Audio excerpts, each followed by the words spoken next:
The first word, Bismillah, in the name of God, is the start of all things good. We too shall start with it.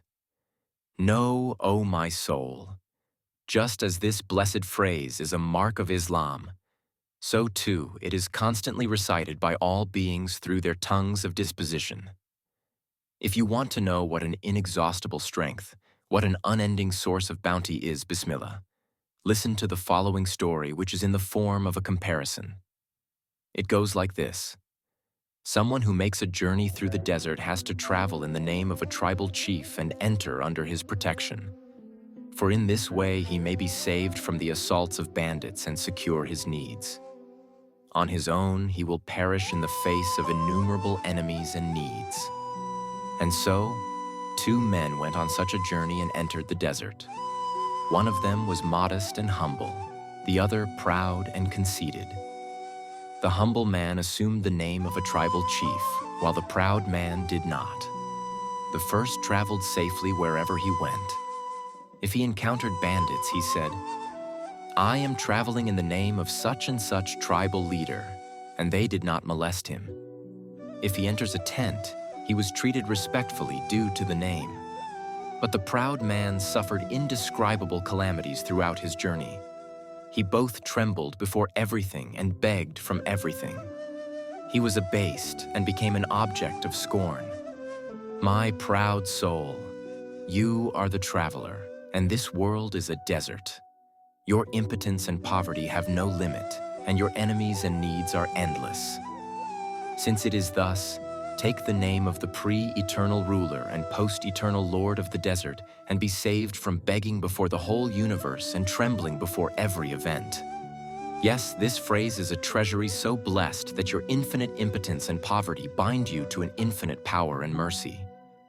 It makes your impotence and poverty a most acceptable intercessor at the court of one all-powerful and compassionate. The person who acts saying, "In the name of God," resembles someone who enrolls in the army. He acts in the name of the government. He has fear of no one.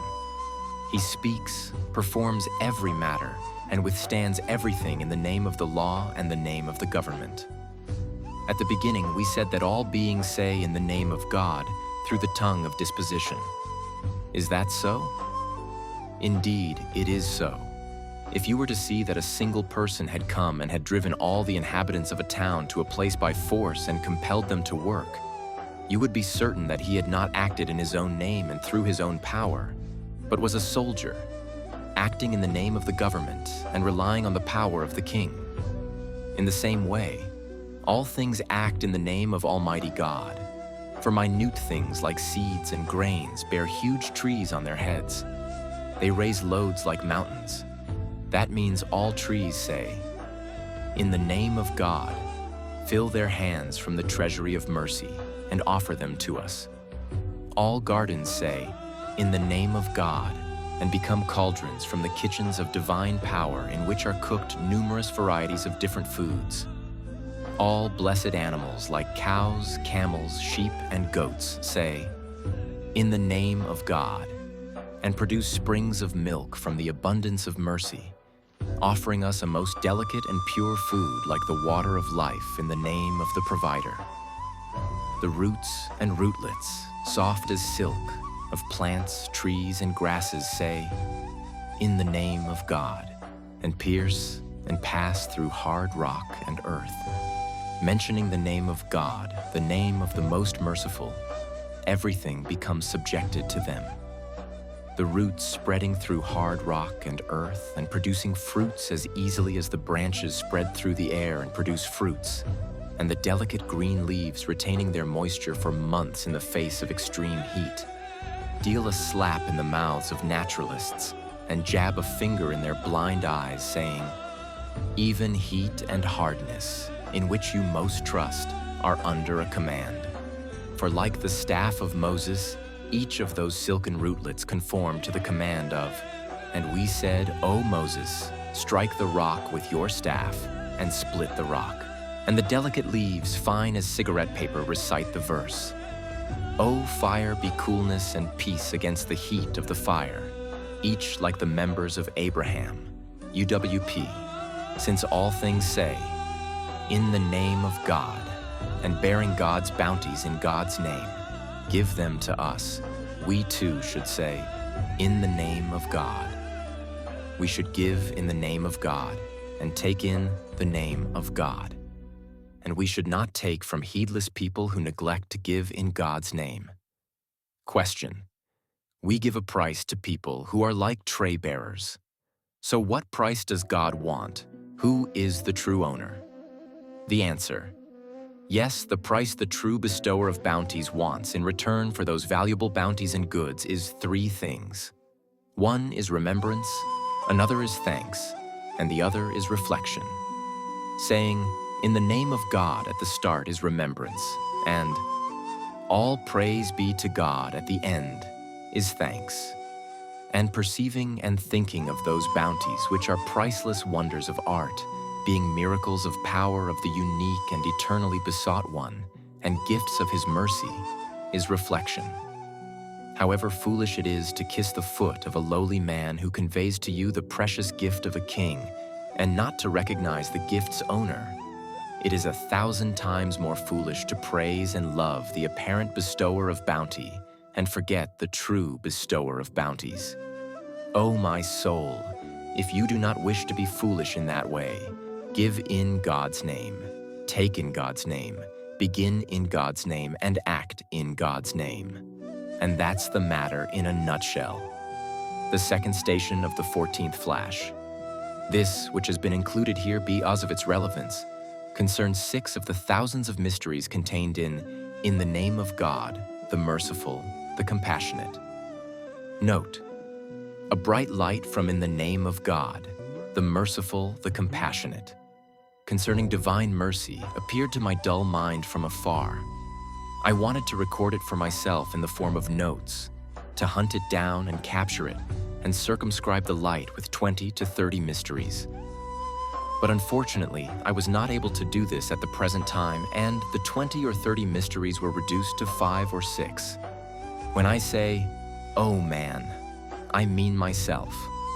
Although this lesson addresses my own soul in particular, I refer it as the second station of the 14th flash for the approval of my meticulous brothers, in the hope that it may benefit those with whom I am connected spiritually, and whose souls are more discerning than mine. This lesson looks to the heart more than the reason, and to spiritual pleasure and perception rather than rational proofs. In the name of God, the merciful, the compassionate, the Queen said, "Ye chiefs, here is, delivered to me, a letter worthy of respect. It is from Solomon and is as follows. In the name of God, the merciful, the compassionate." 27:29 to 30.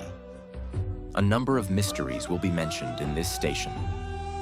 First mystery, I saw one manifestation of "in the name of God, the merciful, the compassionate," as follows. On the face of the universe, the face of the earth, and the face of man are 3 stamps of dominicality, one within the other, and each showing samples of the others. The first is the great stamp of Godhead, which is manifested through the mutual assistance, cooperation, and embracing and corresponding to one another of beings in the totality of the universe. This looks to "in the name of God." The second is the great stamp of divine mercifulness, which is manifested through the mutual resemblance and proportion, order, harmony, favor, and compassion in the disposal, raising and administration of plants and animals on the face of the earth. This looks to "in the name of God, the merciful." Then is the exalted stamp of divine compassionateness, which is manifested through the subtleties of divine beneficence, fine points of divine clemency, and rays of divine compassion on the face of man's comprehensive nature. This looks to the compassionate in the name of God, the merciful, the compassionate. That is to say, in the name of God, the merciful, the compassionate, is the sacred title of 3 stamps of divine oneness, which form a luminous line on the page of the world, and a strong cord and shining filament. That is, by being revealed from above, the tip of "in the name of God, the merciful, the compassionate, rests on man, the fruit of the universe and miniature copy of the world. It binds the lower world to the divine throne. It is a way for man to ascend to the human throne. Second mystery. In order not to overwhelm minds by divine unity, which is apparent in the boundless multiplicity of creatures, the Quran of miraculous exposition constantly points out the manifestation of divine oneness within divine unity. For example, the sun encompasses numberless things with its light. A truly extensive conceptual ability and comprehensive view is necessary to behold the sun itself in the totality of its light. So, lest the sun be forgotten, it is displayed in every shining object by means of its reflection. And in accordance with their capacities, all lustrous objects reflect the sun's attributes, such as its light and heat and the 7 colors in its light, together with the manifestation of its essence. So too, the sun's attributes encompass all the things facing it, in exactly the same way. And God's is the highest similitude, 1660. But let there be no mistake in the comparison.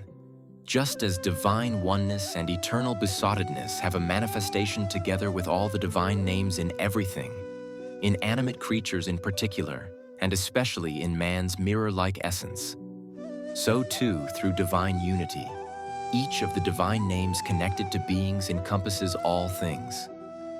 Thus, lest minds become overwhelmed by divine unity and hearts forget the most pure and holy essence, the Quran constantly draws attention to the stamp of divine oneness within divine unity. And that stamp, with its 3 salient points, is in the name of God, the merciful, the compassionate. Third mystery. What makes this boundless universe rejoice is clearly divine mercy. What illuminates these dark beings is self-evidently divine mercy. What fosters and raises creatures struggling with their endless needs is self-evidently again divine mercy. What causes the whole universe to be turned towards man, like a tree together with all its parts is turned towards its fruit, and causes it to look to him and run to his assistance is clearly divine mercy. What fills and illuminates boundless space and the empty, vacant world, and makes it rejoice is self-evidently divine mercy. And what designates ephemeral man for eternity and makes him the addressee and beloved of the pre-eternal and post-eternal one is self-evidently divine mercy.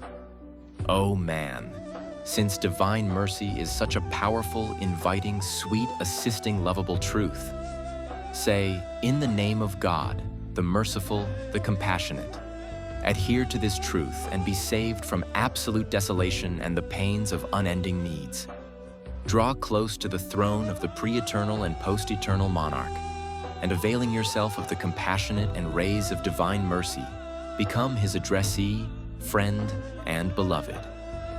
All the realms of beings in the universe are purposively gathered around man and are made to hasten to meet all his needs with the utmost order and wisdom, which clearly arises from one of 2 situations. Either each realm of beings knows man, obeys him, and runs to help him, which just as it is completely irrational is also impossible in many respects. Or an absolutely impotent being like man has to possess the power of the mightiest absolute sovereign. Or this assistance occurs through the knowledge of an absolutely powerful one behind the veil of the universe. That is to say, it is not that the different beings in the universe know man, but that they are the evidences of a knowing, compassionate one who is acquainted with him and knows him. O man, come to your senses. Is it at all possible that the all-glorious one, who causes all the varieties of creatures to turn towards you and stretch out their hands to assist you, and to say, here we are, in the face of your needs, is it possible that he does not know you, is not acquainted with you, does not see you? Since he does know you, he informs you that he knows you through his mercy. So you should know him too, and with respect let him know that you know him,